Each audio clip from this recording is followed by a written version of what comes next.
പറ്റിയതിനി പറഞ്ഞിട്ട് എന്താ കാര്യം? നല്ല ജീൻസും ചെത്ത് ഷർട്ടും കൂളിംഗ് ഗ്ലാസും ഒക്കെ ഇട്ട് എത്ര അടിപൊളി ചെക്കന്മാരാ എന്റെ പുറകെ ബൈക്കിൽ നടന്നേന്നറിയോ?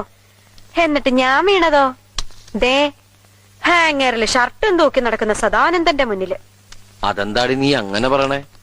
വെറും സുമംഗലെ ഞാൻ സുമംഗലിയാക്കിയില്ലടി. അത് വല്ല കൂടോത്രം ചെയ്തിട്ടാണ് എനിക്കിപ്പോ സംശയം. കൂടോത്രം നല്ല മോളെ, എന്റെ വാരിയിൽ ഒരെണ്ണം അഡ്വാൻസ് കൊടുത്തിട്ട് ഈശ്വരൻ ഉണ്ടാക്കി വിട്ടതാ ഭൂമിയിലേക്ക് നിന്നെ. മംഗല്യപ്പൊരുത്ത് 1 2 അല്ല 9 ആണേ. ആ പിന്നെ ഈ ആഴ്ച നിനക്ക് നല്ലതാ, എനിക്കത്ര പോരാ.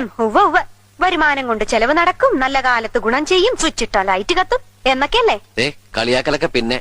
ഇന്നേ ഒരെണ്ണം ദിവസാ, നീ പോയി ശകലം നിന്നേ. പിഴച്ചു കഴിഞ്ഞാൽ എല്ലാം തീർന്നു.